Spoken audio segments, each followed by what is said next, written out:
Hey guys, and welcome to episode 32 of the Revive Yourself podcast. Here we go. Are you sick and tired of being sick and tired? Have you got a health issue that just won't go away no matter what you try? Then welcome to the Revive Yourself podcast, where we reveal the secrets to long-lasting health by getting to the root cause of problems that no one else is talking about. So you can have more energy, clear skin, healthier hair, a leaner physique, more confidence, and most importantly, do the things you love and live the life you deserve. Here's your host, Ryan Martin. So guys, welcome to episode 32. Hope you're all well. As always, getting some great feedback on the episode, so keep them coming and heading over to iTunes to give us a nice review, a nice 5-star review. And lots of exciting things coming, guys. Still working on some good supplement bundles that will be going up on my website for you, so you can get. We're going to be doing different ones actually for skin, antiviral ones for your liver, ones for gut health, ones for energy, and a few others actually. So be on the lookout for that. Also, anyone looking for the free 4-day mini course, gut revival mini course, then head on over to www.reviveyourself.co and you can sign up for it there. And as always, any questions, give me a shout at ryan@reviveyourself.co. But otherwise, guys, been getting some great feedback about the episodes. Especially with Ian as well, talking about injury prevention. It's been really beneficial to lots of people. And I've got a big one coming up next week with Rick Simpson, all about cannabis oil. Anyone who knows much about the natural health world know about cannabis oil, and Rick Simpson, if I can speak, the major influence that he's played in that. And that's going to be a great interview for you next week. As always, guys, as I said, heading over to Revive_yourself on Instagram and find us at Revive Natural Health on Facebook. But otherwise, lots going on as always, and just try and get you some really good interviews. I've got quite a few good ones actually coming up. I've been working hard to get you some fantastic interviews out there. We've got one with Anne Marginalis, who's talking all about home birth.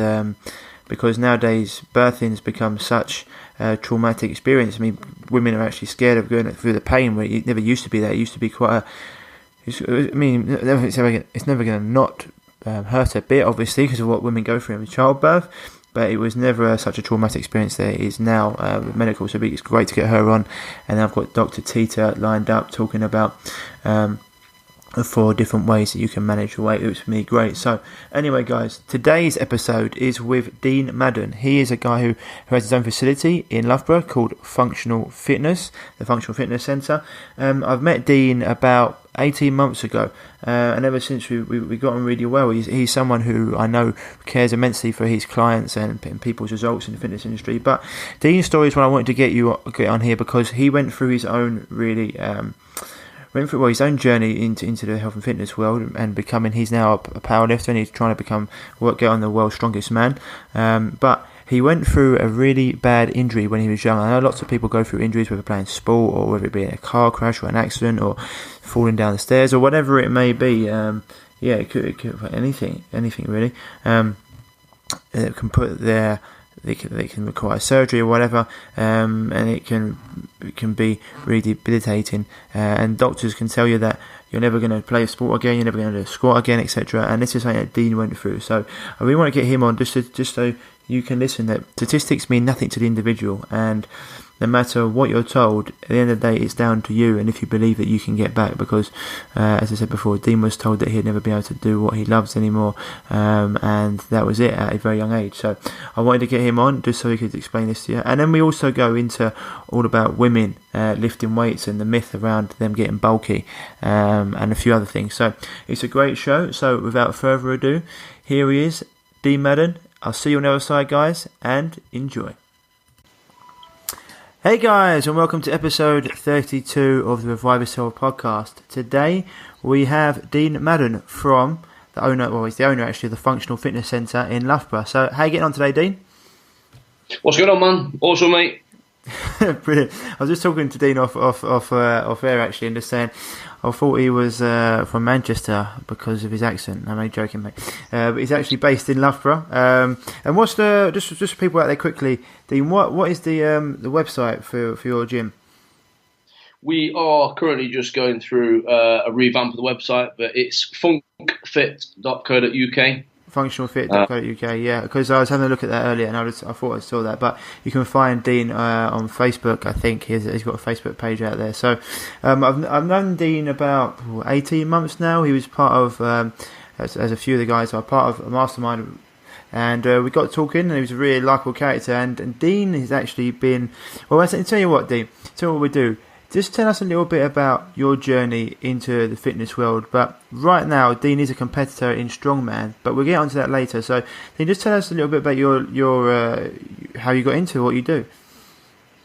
Yeah, man. So, I suppose going from school, I did the obvious, like, want to get big, eat load of chicken, just lift a load of weights. But I got to a point where really, I suppose, I was unfunctional, if you like, where it was just literally about lifting and being big, but I realised that my fitness went downhill.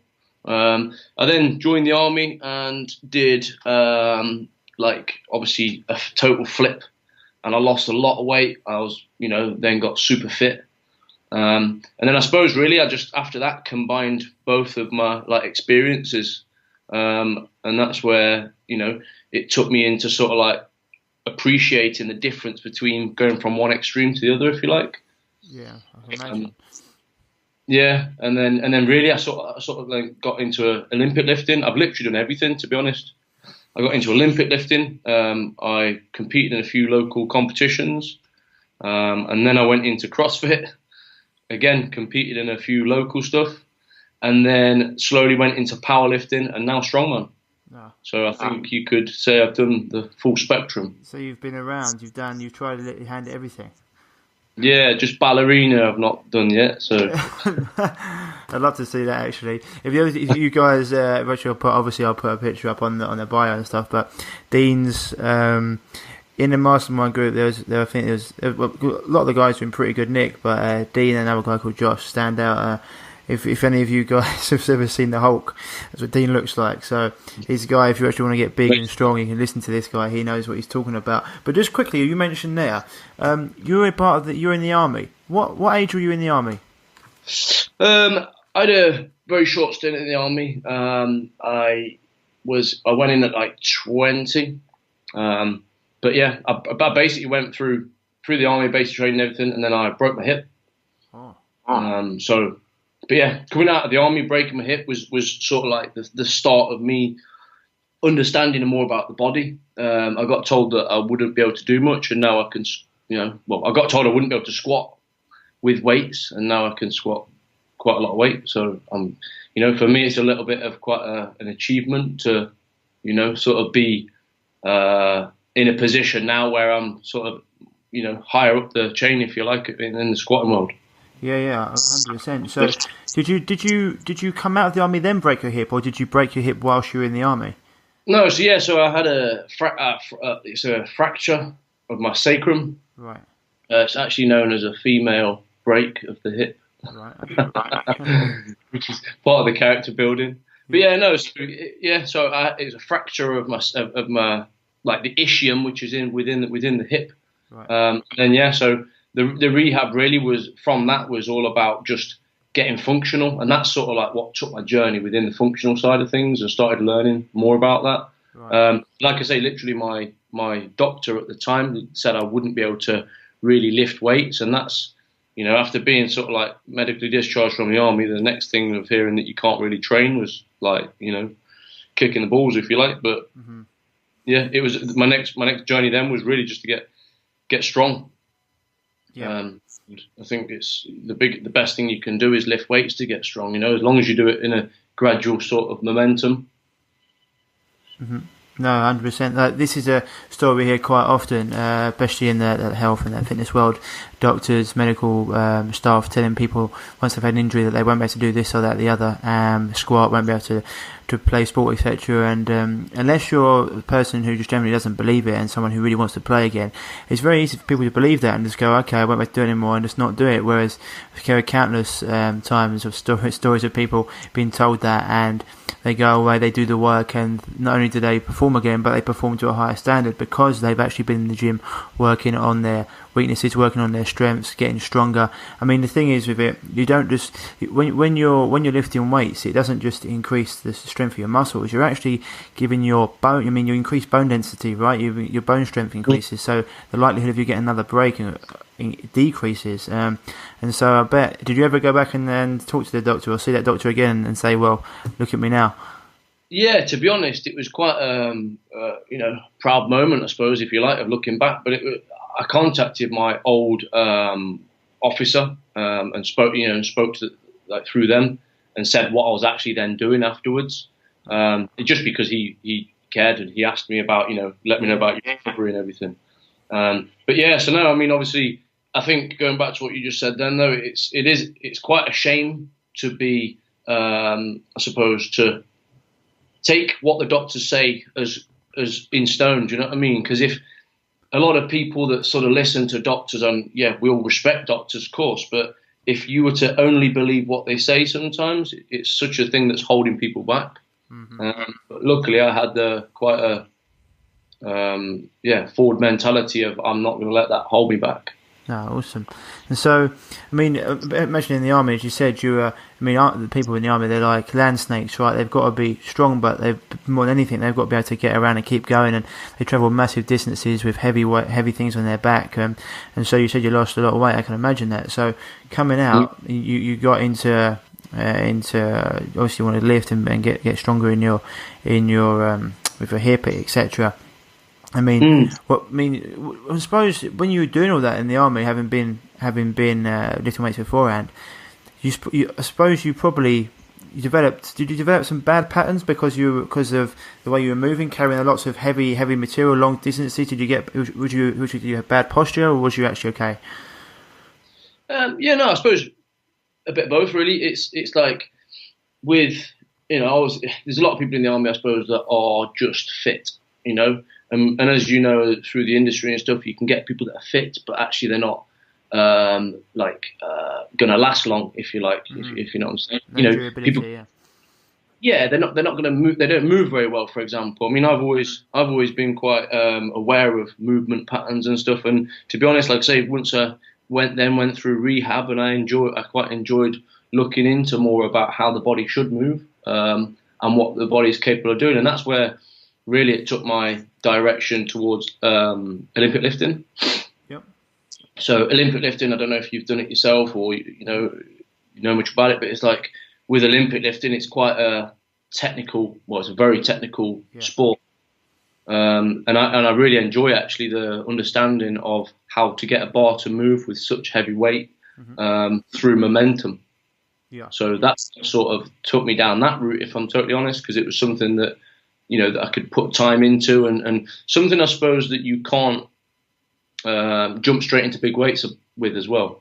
Typically people that are looking at powerlifting side of things, everybody can lift a decent weight to start with, whereas in Olympic lifting, you really have to start from scratch. Mm-hmm. So I found that as a good challenge for myself, and sort of like slowed things down, learnt the movement patterns, and built from there really. Yeah, I mean, you definitely have to. Yeah, I did Olympic lifting when we was in there doing rugby, and it still do some like power stuff, and it is very technical. You've got to be able to manipulate the weight. It's amazing because you see these guys when you go in the Olympics, and some of them are only 80 kgs, but they're power cleaning 200 plus, and it shows it's not just about the strength; it's also hugely about their technique, and they are very. When it comes to movement patterns, their squat depth is phenomenal. I mean, their joint movement is phenomenal. So it does help. You need to have all the movements in your hips and groin, etc., to get down and do a lot of these movements. But no, I can understand where you're coming from. So after powerlifting, you said you moved into CrossFit, and how did you get on with that? Yeah, so that was basically from the Olympic lifting side of things. I went then into CrossFit just because of, you know what, the intensity of it is. I just love it. I just think the fact that you're against the clock half the time and against somebody else, you know, the intensity of being able to do something, you know, look like the long workouts that CrossFit have and stuff like that. I just think it's such a buzz, and you know, obviously with like a community of people around, it's awesome. Mm-hmm. If I'm totally honest, I've pulled away from CrossFit nowadays. I really wouldn't entertain it, and it's only because of the fact that it's so against what I'm now trying to do, and you know, about being strong. Right. It's quite an endurance sport, which, you know, as you know, if I was to do too much endurance, I wouldn't be able to be as strong as I am now. Mm-hmm. So it's sort of like getting that balance, but that was the shift, really, sort of like learning through the patterns. So what then pushed you into strongman? So I mean, there's a few questions I've got here, but who was like your influences to push you into trying to be the strongest you've ever been? What then happened for you to take that path? I think, you know, it was a bit of I think I turned lazy. Really? Yeah, I got to a point where I enjoyed lifting heavy weights.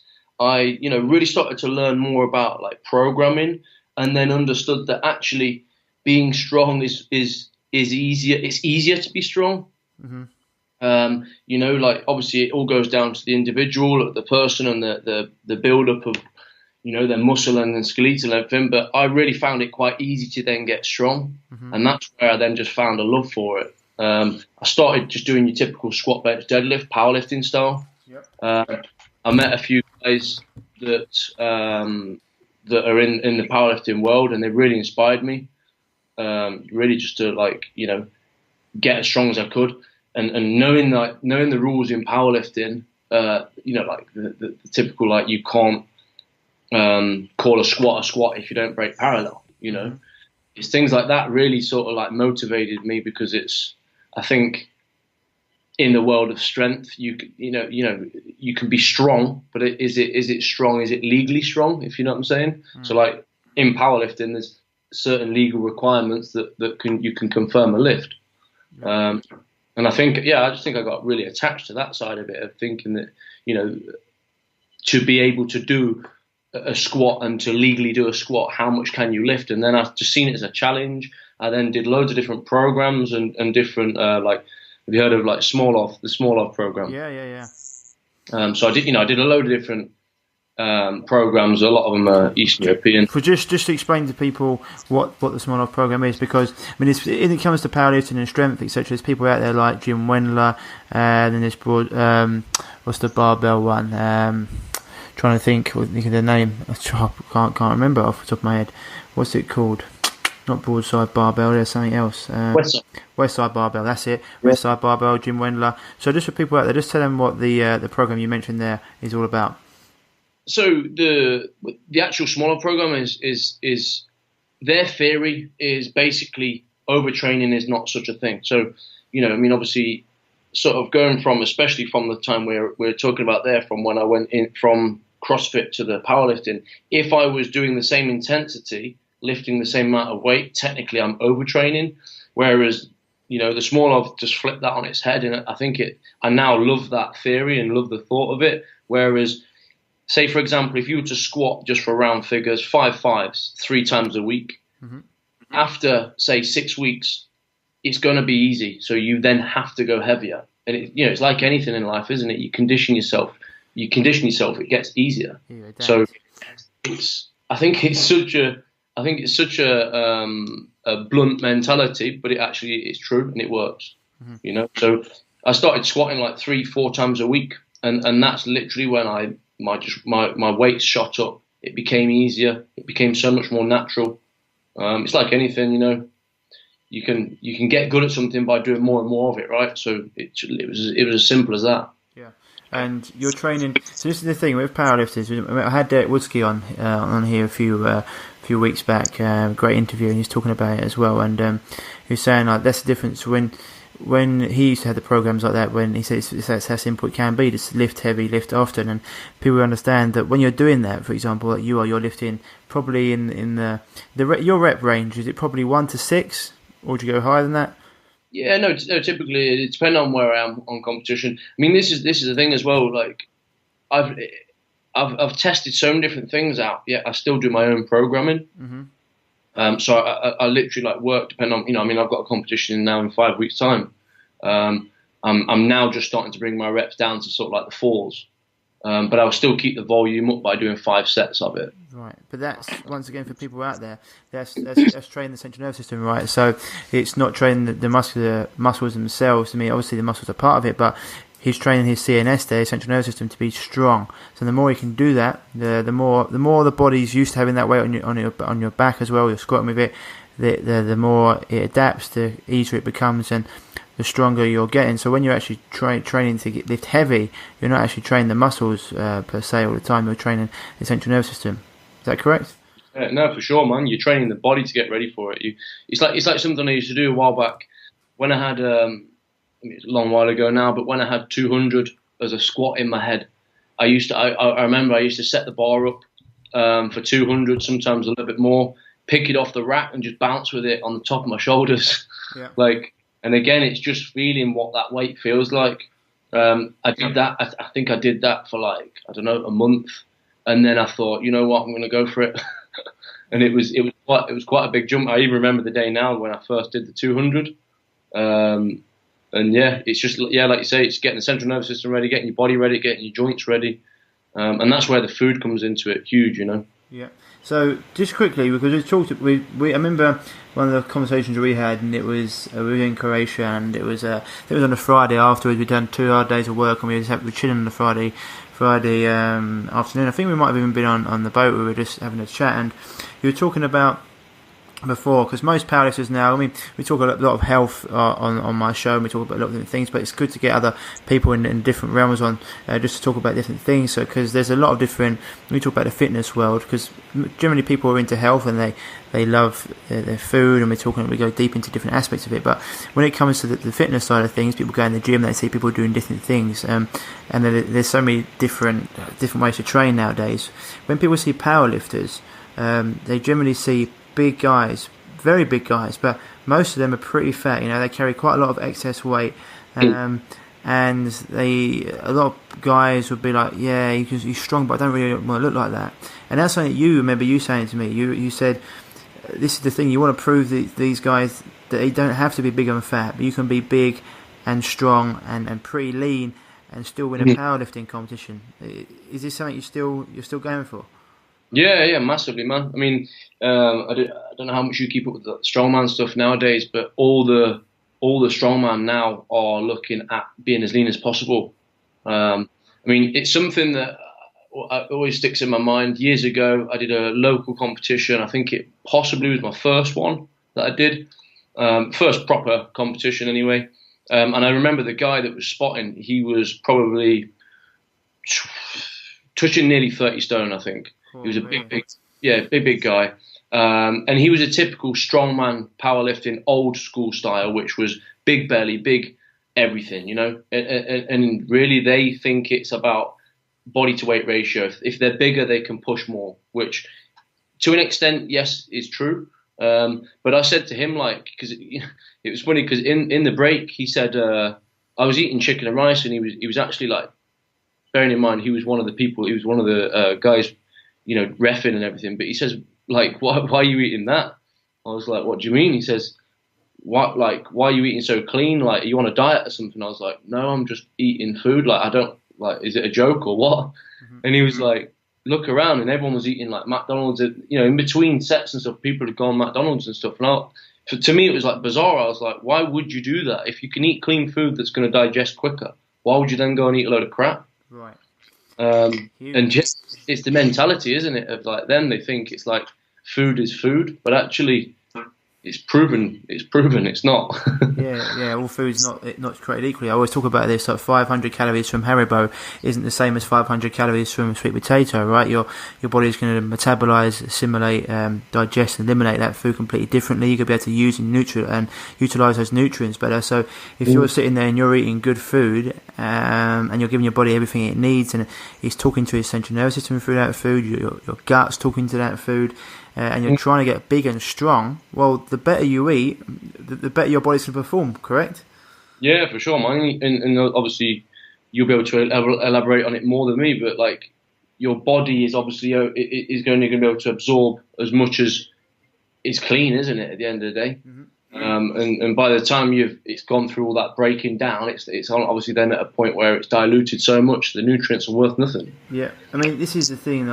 You see it in the Olympics. It baffles me all the time. You've got the best athletes in the world in the Olympics, and it's sponsored by McDonald's and Coke, and you see it, and you're just like, imagine, like it's obviously big money, big deals in it, but it's just amazing, and they're all sitting there eating in the crap, and a lot of them are so genetically gifted they can get away with murder, but they keep on doing it, and all of a sudden they have to come and see someone like myself because they got a chronic issue, and that's where you are. I mean, I get what you're saying. You see these powerlifters, and it's like, oh, you want a diet? It's like, well, no, I just try and give my body the best fuel so I can perform the best, and especially if you're in a competition. I mean, for me, the last time I had at McDonald's was in 2007, Paris World Cup final, England versus Africa. I was in Paris, nothing else was open. I had one, I never had one since. It made me feel physically ill, worse than a hangover.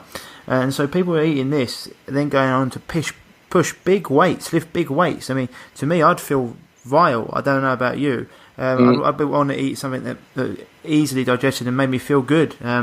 It's so the guys there were looking at you like you were crazy for eating chicken and rice. Yeah, but to be honest, man, it was quite a good day for me because I smashed everything there that day and then won anyway. There was a guy, I don't know if you know that powerlifting side of things, but it's body weight to weight ratio, so. Yep. It works off a formula. So you have different like weight categories. Is it a bit about boxing? You have to, depending on, you explain it for the people. Yeah, so it normally goes, I mean, depending on if it's what federation it is, or it goes like, say, like 93 kilogram, below 93, below 83, below 73. And I was in the under 93s at that point. But yeah, so like I beat, I won my category, but then won the overall as well. So obviously, you work on a formula, and yeah, so I beat the whole thing, and it's interesting because then afterwards, a lot of people are then talking to me about sort of like what I do for a job, and then what I do, and people contact me on Facebook like, where do you train and all this sort of thing. I think it's just getting people to understand that it's not about like being the same as everybody else. You've got to do your own thing, and I think that's like I say, typically. People in like strongman and powerlifting in the open weights, they think it's literally about being big, but it's not. It's about how you perform. 100%. And if you're neurologically stronger, your body's performing neurologically better, it's going to lift more. I mean, you said, so you won that category, you won that meet, and you said, you recently said to me that, I think it was only the other day when we were chatting, you said you wanted to win your weight category. Was that in the UK? Was that in Europe? What was that for? Yeah, so no, my next goal really is to be going to World's Strongest Man. Really? Okay. So within my weight category, I've got shout out to one of my good friends, Dan, Flash Dan. He's really inspired me, if I'm honest, in the strongman world. I mean, this guy blows me out the water. To be fair. Flash Dan. Yeah, Flash Dan. So Dan Ashcroft, his name is. But he, like, if I'm honest, is probably one of the only people around that has really made me look up to him. Mm-hmm. Which, like I say, hats off to him for that. Because, not to blow my trumpet, but there's a lot of people around the area that sort of like, that are training, alongside with what we do, but sort of I tend to outlift most people. But Dan tipped up and then made me feel like a girl.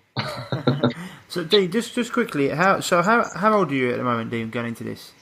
I'm 28 at the minute. Right, okay, and you're the strongest you've ever been at 28? Yeah, I'd say so, yeah. All-round strength. I mean, obviously, like, converting things. I mean, last year I was probably the strongest I've been in powerlifting, but since converting more to the strongman side of things, it's learning the disciplines and the technique for strongman. Yeah, and so when people talk about having to be a young man's game and stuff, I see a lot of people. I see the strongest they get is from about 28 to 35. You know, people talk about man strength, but I think it's just knowing your own body, going through different training programs, having the discipline, and just people always say that. I was talking to Derek about it, that the best program to do is the one you're not doing. People always think that there's always something better to be doing, or something they're not doing a secret program. But as you said, you try things yourself, right? And we're all different, and that's why you write your own program, because you can. I say so in nutrition all the time. People look at programs and say, "Well, this says do that." I say, "Well, how do you feel?" And they say, "I feel terrible." And so why are you doing it then?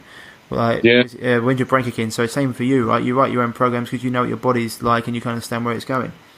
Yeah, no, for sure. It's like obviously, I've in the past I've tried to, same with business, like as we both did. You invest into yourself, you get a second opinion. I tried the same with coaching, with a good 4 or 5 people, but I just never seemed to peak with them.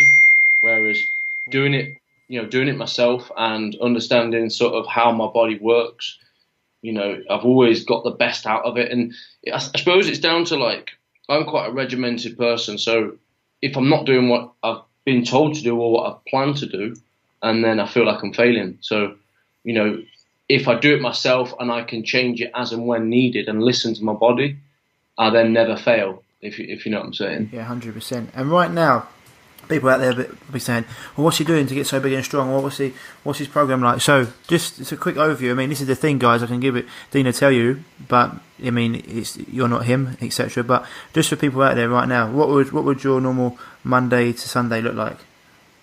Okay, so typically on a Monday, I would do, so basically I'd split down 4 sessions throughout the week, which would be my main lifting days, and they're my sort of like days where I do the muscle splits, if you like. So on a Monday, I would do squats. At the minute, I'm on like 5 sets of 4. So this week I did that, and then I jump into a load of accessory work for that. So like a load of hip hinge movements, kettlebell swings, some heavy stuff, cleans into power snatches, and then some sort of like higher end sort of rep ranges of like lunges and stuff, just to really to make sure that I'm focusing on all elements of the training. And then on a Tuesday, I typically do light event stuff for the strongman. So high rep ranges, light stuff, basically just going through all the different events that I've got coming up. Wednesday, I'd then go into my bench day. So I'd start off again, I'm on 5-4s at the minute. So I'll go into my bench and then a load of accessory work. And then I'd also put some pull work into that as well. And then on a Thursday, I'd go into then my deadlift day. Again, exactly the same sort of thing.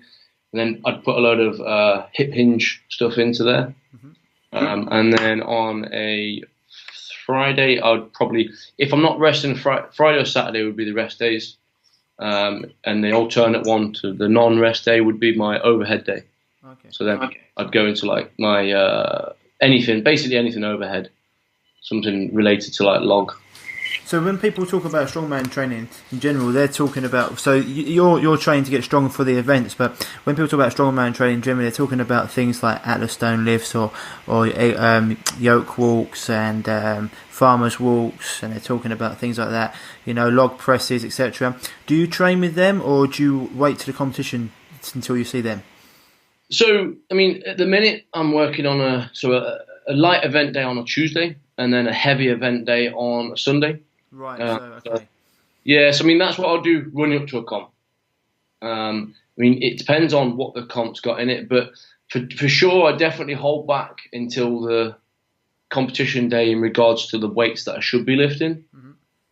So it's all about building your engine, if you like, to start with. Yep. The weights, you will get stronger with the weights, and at the end of the day, as long as the program's done right, and as long as you're getting stronger with your squat, bench, deadlift, and overhead, you'll pull it together. And I think this is a huge thing. Like with excuse me, with anything that you do, like it's like marathon runners. Right? Marathon runners don't do marathons before they do the marathon. You know, you've got to hold it. You've got to hold it back. You've got to build yourself up. And as long as you know you're on track, like yesterday for me was a PR of 4 reps on 200 on a back squat. Mm-hmm. You know, it was a recent PR that I wanted to get, and I got it. So as long as every week you're working towards small increments, you know your strength's going to be there. The event work is just about keeping doing it. To be honest, like, yeah, you know, not try to do your actual event days. Your competition day weight. Yeah. And do you have a deload week? People are big on deload weeks. Yeah. On deload weeks, I mean, for me, I think it's again listening to the body. I typically try and alternate my big lifts. I'll try and do a heavy, a medium, and a light day. So that in effect works as a system that's basically helping you deload as you train, if that makes sense. Yeah, got you. So you're still performing the moves, but you're not going to that level where you have to push yourself to exert yourself to the most every time. So I get what you're saying. Yeah. Okay. So for this. So you said you're 93 kgs at the moment. You're under 93 kgs. Yeah. So you're going to stay in that category, I'm guessing, because if you go over that, you get some monsters in there. Yeah, to be absolutely honest, yeah, it's quite a big jump. I mean, same with many fighting scenarios and lifting scenarios. 90s is one of the biggest categories just because it's. Most blokes are around that sort of weight, I suppose. Yeah, if they start lifting weights. I used to play rugby at about 86, 87 kg. I'm not even a big guy. I'm now about 77. But, I mean, if I was to get into it, I can easily see if you put in the calories and lifting, you can easily get up to... I mean, I think I was once when I was ill, I was about 93 kg, so I get where you can easily do it. I mean, what sort of... I mean, to get the size and the strength, what sort of foods are you eating? I mean, how many meals do you eat a day? I mean, I guess you need quite a few calories, right, to be getting to the strongman stage. Yeah, I mean, I'm typically hitting around the 3,000. 3,000 is what I'll always maintain at, if you like. And that will hold me around the 93 kilogram. I mean, I compete in the under 90, so I need to lose 3 kilogram every time I compete. I can drop down, like, to say 2,500 calories. Yep. And then obviously near the day, if I need to, just water load and then drop out my water, and then I can drop. Last time I dropped 2.5 kilogram just water loading. Mm-hmm. But food types, I'm super boring with my foods, to be honest. But I've come to that point where it's fuel, it's not food. So typically, like in a day, I'll have five meals, and then. If I don't train on my rest day, I'll just drop a meal out. It's pretty simple, and it'll just take me down like another 300-400 calories a day. I'll have porridge twice a day. I'll open the day with it, and then I'll have some. At the minute, I'm crazy on them hex sausages. So I'll have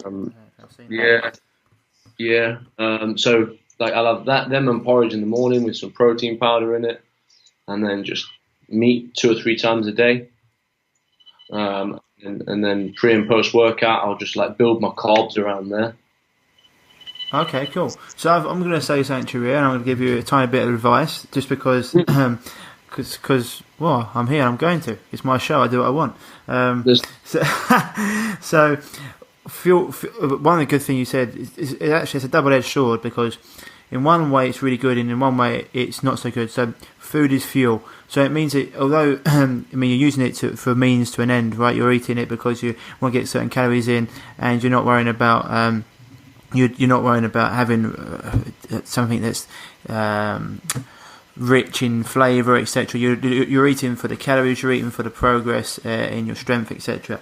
The only thing that happens there is sometimes if we only eat a certain amount of foods, we can over time the body can become allergic to them, and we also start to decrease in the enzymes that we produce.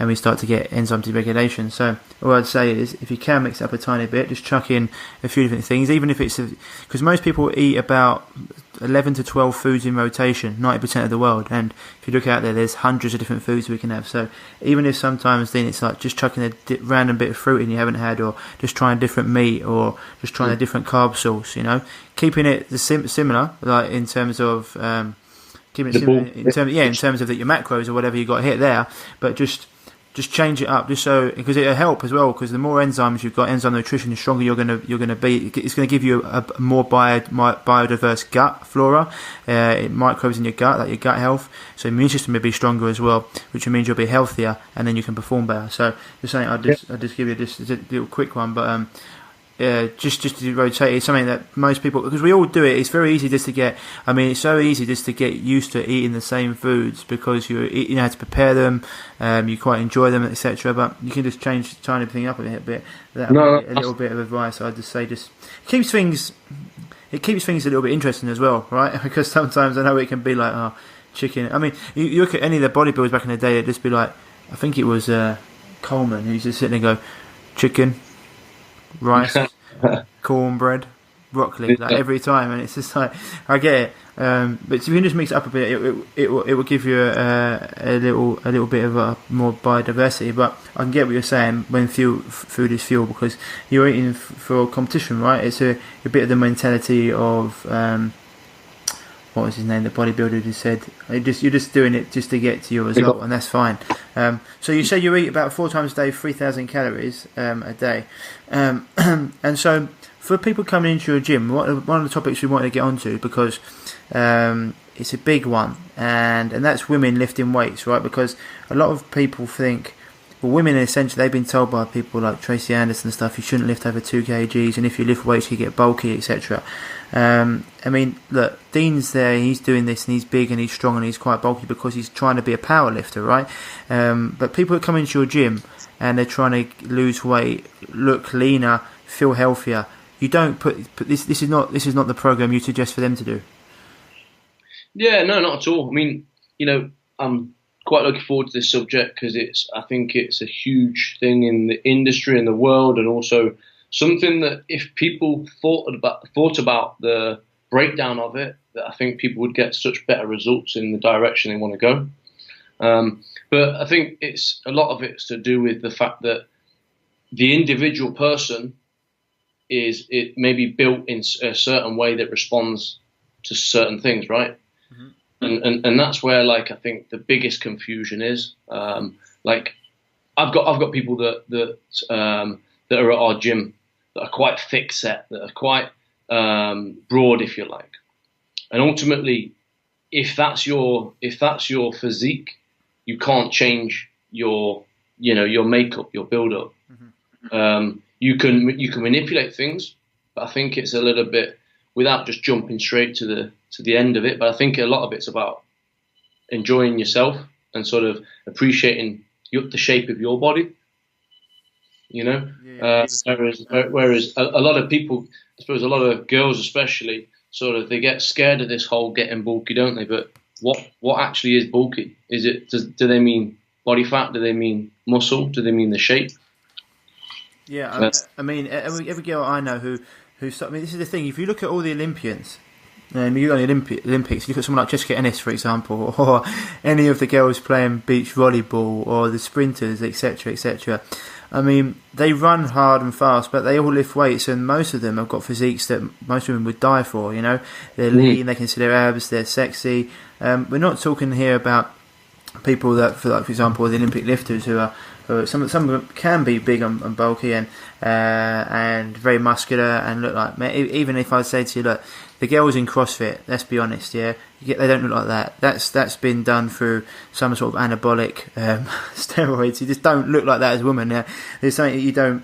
Women lifting weights, right? One of the reasons they're not going to get bulky if they're not using anything outside of that is generally because, look, they don't make testosterone like we do, That's a big part that's missing that we've got. And so when they're lifting weights, they're burning calories, they're building lean muscle, they're raising their metabolism, and it's just something that lots of people, there's so many myths around it, like women shouldn't lift weights, but every woman I know that lifts weights and eats clean and has a lot of other things in her exercise program, they all look phenomenal. I think a lot of it comes down to how hard they're willing to train. Yeah. Because let's say, right, we're taking, a female who wants to, let's say, get in shape, and they aspire to somebody that looks in great shape, and they say, right, what is she doing to be in the shape she is? Okay, she's lifting weights, she's training hard, she is, doing functional training a couple of times a week, X, Y, Z. Well, they're going to start doing what she does, but they're not going to do it nowhere near to the intensity that she's training, right? Mm-hmm. And that's where I think, like, a lot of people sort of, it's like the same as anything. The first changes you see is what you think you are going to be, isn't it? So, for example, if women start noticing that they're losing body fat, then they're going to continue doing what they're doing because they're going to be losing more body fat. But I think it's going through the stages. So say, like, we like to look at things as like 3 months and 6 months, and look at things further down the line, because as time goes on and as your body changes and adapts, you then understand that different things work for different people. Well, 100%, and the thing with that as well is, like, let's be honest, when we sell things or give people an 8-week or 12-week program, we do that because, one, it's a marketing tool. It gets people through the door because you can make a huge impact on someone in 12 weeks. For me, for example, I do my programs 12 to 16 weeks because I want people, it's not a diet, I say this to people, it's a lifestyle change, and after that I can teach them how to live that way for themselves and understand their body. But for someone like you who's got their own facility, you give them an 8-week or 12-week program, and you can make huge changes in that 12 weeks. But if they don't keep on doing it, they're going to lose that, right? That's why you train what you do 3-4 times a week, same as me. You know that this is the way the world is. If you stop training and you stop eating right, you're not going to look the certain way that you want to do. So we say it to get them through the door, and we say it to make great results. But long term, if you want to continue to look that way and continue to be healthy, it's going to have to be something that becomes part of your week, part of your daily life. Yeah, for sure. And that's where the conditioning comes into it, doesn't it? The more you condition yourself to train harder, the more you condition yourself to eat better, the more your body will then change. Yeah, 100%. I mean, I've seen videos of your gym. You've got quite a few women at your gym who are working hard, and I'm guessing there. I mean, I think one of the women, I think I've seen her there. She's been there for the whole time. I've been watching your videos. Can't remember her name, but she's great. She trains really hard, etc. Seeing her transform. But this is the thing, right? When your gym, for example, who do you cater for, Dean? Do you work with everyone and anyone, or have you got a certain clientele that you prefer to work with? Our motto is all about being stronger, leaner, and fitter, right? So we work with people that basically want to be all three of these, and which, if I'm honest, I believe so many people want to be all three of these, but then I try and look at it as which direction do you want to go within the stronger, leaner, fitter category. So, strength, how strong do you want to be? Do you just want to be stronger than you are, or do you want to be super strong? To be lean, how lean do you want to be? Is it something that you want to make your main goal, or is it something that you just want to drop a little bit of body fat? And then to be fitter, again, how far do you want to go within that? And that's ultimately how our programs are split down. So we have a strength program, we have a physique program, then we have a conditioning program. So typically we like to work with people that are lost, if you like. I like to look at it as people that are frustrated and lost and that have lost their mojo. Because typically I want to educate people and get them to understand that it's not the way they think it is. A lot of people have a negative view about the gym, don't they, because of their own experiences. Yeah. But we've got people that in our internal groups that are, they've changed their life, and they're such different people. And it's nice to reflect, to see them as different people as much as they are. Yeah, I mean, the thing is as well is people sometimes have a negative view of the gym because they're going to big places where it can be really busy, you can't get the equipment, you've got lots of arseholes there as well, people that make them feel out of place, whereas you've got a facility which is a private facility, right? So people come to you, you've got a family feel to it. It can be daunting walking in the first time, but once you get in there and you understand what it's about, it becomes home. And once you feel comfortable in a place, you're much more likely to go, and you're much more likely to have fun there, you're much more likely to get results. No, for sure, man. And that's where I think it's just important to understand, like, the direction people want to go. But again, I think going back to what we're saying about, women and weights, that also changes for people quite often. So, like for example, people will come into our gym that want to lose weight and that want to, say, do more the cardio style training, but that's because that's all they know. Yeah. Whereas, we convert them to understand that actually. So, if we were to pick 5 people of the general public and say, what could you do to lose weight? They would probably all say cardio and diet, right? Whereas we push people to understand and believe that it's about eating more food so you can train harder. Training harder, as long as you're training harder on the right side of the training, you will get the results you want. Cardio to me is lifting weights just fast. Mm-hmm. Whereas, I'm sure a lot of people, to lose weight, to do cardio, they'll be jumping on a treadmill for an hour. Mm-hmm. Yeah, I mean, you jump on a treadmill for an hour and you burn calories, but the thing is with it, the difference is if you're playing a sport, I play football for example, you've got to be cardiovascularly fit in different ways, but it's not just, you're not running on a football pitch steady state for 90 minutes, it's sprints, it's directional moves, it's the same as anyone playing rugby or hockey or whatever sport it is, and you've got to be like that. But when it comes to just losing weight, you can go and you can run a treadmill for an hour, and it's good for you can clear your head. I mean, if you want to go out and have a run, that's fine. You can clear your head and do some stuff, and it's good to be well rounded in it. But if you go out there and perform sprints, or if you get into the gym and, as you say, perform circuits with heavy weights, etc., that your metabolism is lifted for a longer period, and you're also getting a different metabolic response. But you're also going to be breaking down muscle so it can build up full body rather than just dealing with running around with your legs, for example. If you're pushing, pulling, the blood's going from lower body to upper body. It's a whole different ball game to just going out there and just running. And so you see a lot of footballers, some of them who don't actually do any weights. They might be lean, but they haven't really got any sort of real physique to them. They look a bit measly, whereas the ones that do lift, you can tell they've got that strong. They look strong. They've got that physique about them. They've got a pair of shoulders on their chest. Same as rugby players. You can say some rugby players, too much of them, they've done too much gym work, and now they're the best looking person on the bench. So you've got to get a good balance if you're playing sport. But if you're not, and you're just looking to get a better physique, then, as you say, weighted circuits, example, are going to be hugely beneficial to you, much more than just going out and running miles and miles every week. Yeah, I think one of the biggest things that we do, especially like the physique side of things, I love to look at things as analogies and stuff. Like, I'm sure you've heard this scenario before, but like, I like to look at the muscles as a load of light bulbs, and the idea is to switch all the light bulbs on. If there's any light bulbs, i.e. the fibers of the muscle that are not switched on, and then therefore there's still work to be done. And this is where, like, typically, let's say a woman that's only done circuit. I like that. I haven't heard that before. That's good. Yeah, well, I just think of things as analogies, and I think typically a woman who's done circuit training, who's used to doing fast movements, that thinks I've got to sweat. She might be doing jump squats, let's say, for example. Well, if they're not going all the way down as low as they can, and they're not breaking parallel, and they're not using the glutes, they're not using the hamstrings, and then they're doing half a movement, as far as we're concerned. Therefore, there's more work to be done.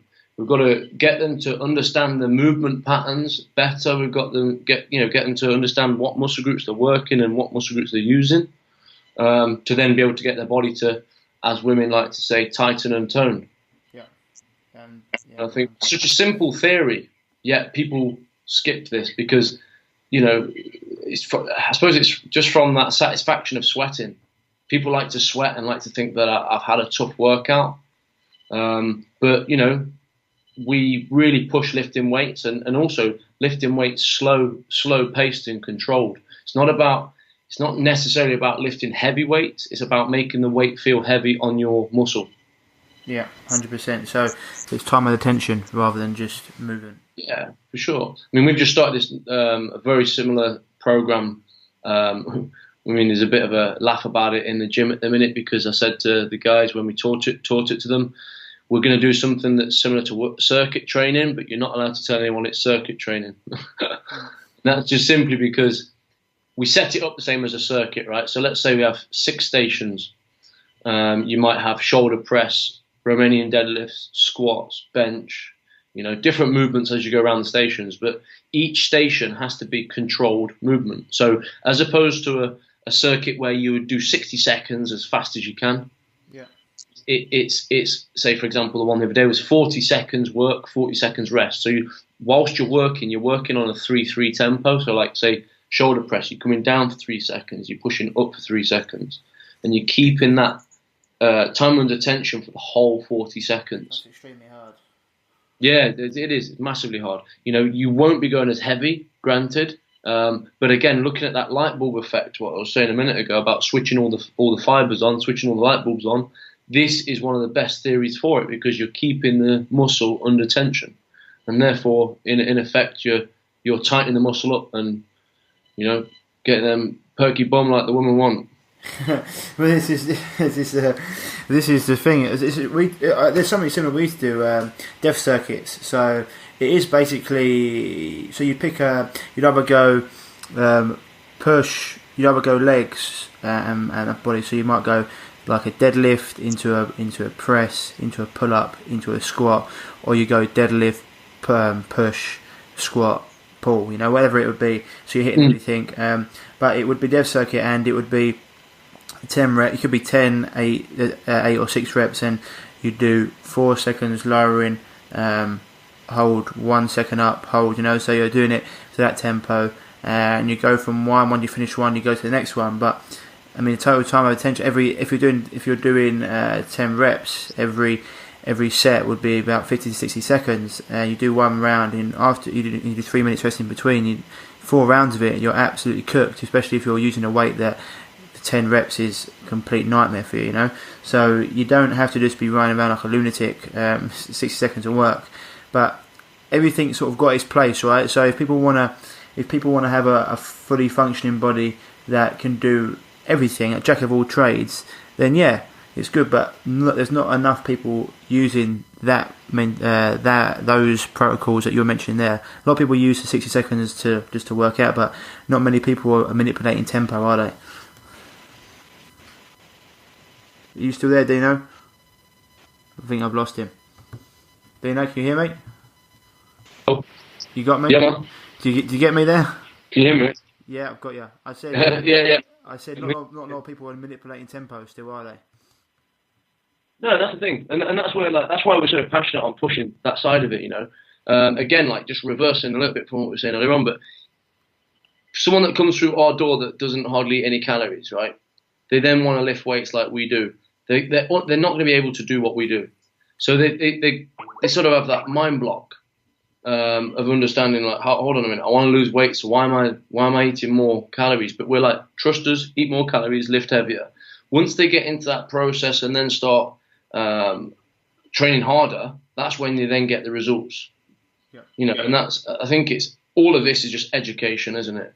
Yeah. It's understanding the theory behind it, and that's why, again, like I say, we're so passionate about it. The amount of people that we get in the first 8 weeks saying, I can't believe I'm eating more, I feel better, I'm back to myself again, and I've lost weight. Yeah, that's because a lot of people, so for example, I only eat twice a day, but when I eat twice a day, I get a lot of calories in those meals, that's why I prefer to do it. But my meals are very calorie dense, and so I'm probably hitting about 2,000 to 3,000 calories just in 2 meals, which might sound a lot to a lot of people, but that's why I prefer to do it, because I prefer to feel empty when I train. But also the courses, but as Dean said, when he's doing this with people as well, he's also they're not just eating more, they're actually going to be eating better quality food, right? A lot of people that come to you are probably living on processed, refined foods, and so you start giving them real food and start training, etc. And no wonder they're feeling a lot better, Their body's actually able to digest this food and use it properly rather than all the rubbish they've been eating beforehand.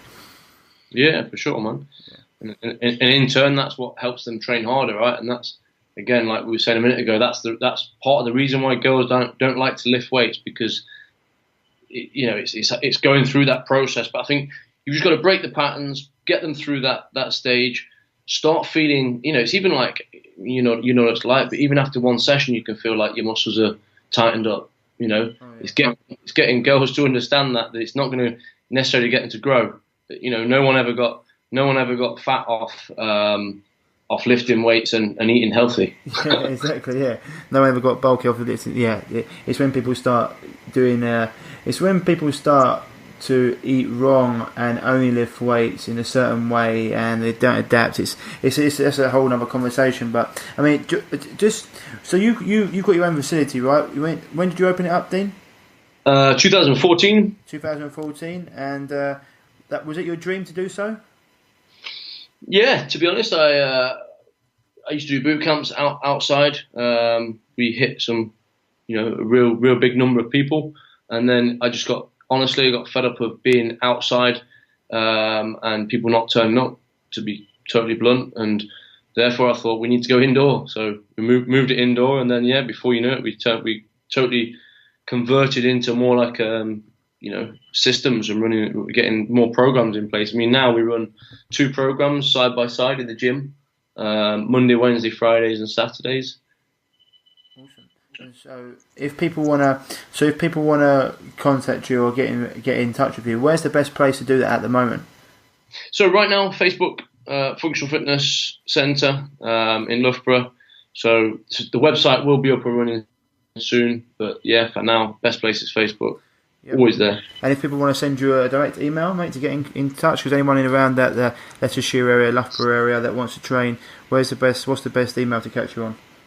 Yeah, man. So my business email is best one. So dean.funkfit, so that's FUNCFIT at gmail.com. That one is. Awesome, mate. Great. That's awesome. We covered a lot of stuff, and what I want to hopefully get you back on at a later date, and we can talk about how your competitions have gone, etc. And best of luck to you there, Dean, mate. We covered a lot of stuff there. It's really good. And any questions, guys, as he said, send them out to. You can either hit Dean up personally if you want to go out there and work with him, or any questions about his programs, etc. Hit him up or give me a shout, and I'll point you in his direction. But thanks a lot for coming on, Dean. It's been great talking to you. No, right, it's a pleasure, man. Thank you very much, my friend, and it's great to hear you, pushing out and reaching out to a lot of different people, man. Awesome, mate. Keep well. All right, brother. Thank you very much, man. So, guys, there you have it, episode 32 with Dean Maden. Hope you enjoyed it. It was a little bit of a different one. Not diving too much into different aspects of health, but more about his story and then just about different ways of training, getting the physique you want, dealing with, as I said before, dealing with his injury and his journey, and then talking about obviously going into women and the myths around them building muscle and how you can do that. So it was a fun little episode. I hope you enjoyed it. As always, leave us some reviews on iTunes. It's going to be great. And we got some big interviews coming up next week with Rick Simpson, all about cannabis oil. He's the world's leading authority on that. A guy who's just made such big inroads into the natural health world. And then we've got some other great ones coming up. As always, guys, I said before, any issues you've got, any chronic illness, head on over to www.reviveyourself.co and join our free 4-day mini course. You can get some great feedback on there. And if you've got any questions or want any help, just directly with some issues, whether it be skin issues, gut issues, thyroid issues, adrenal problems, whatever it be, gut issues, as I said before, then hit me up at hit me up at ryan@reviveyourself.co and follow us on Insta at revive_yourself and on Facebook at revive/natural health. Also, it's not even /, it's revive natural health. Otherwise, guys, as always, go back through if you haven't listened to any episodes and have a listen and let me know. Give me some feedback. Any questions you've got, anyone you want me to interview, let me know. Hit me up. And as I said before, if you can find me on Facebook on my actual personal page, that'd be good too, because I always put lots of free information out there. So, guys, as always, have a good week. Stay happy, stay healthy, and I'll speak to you soon.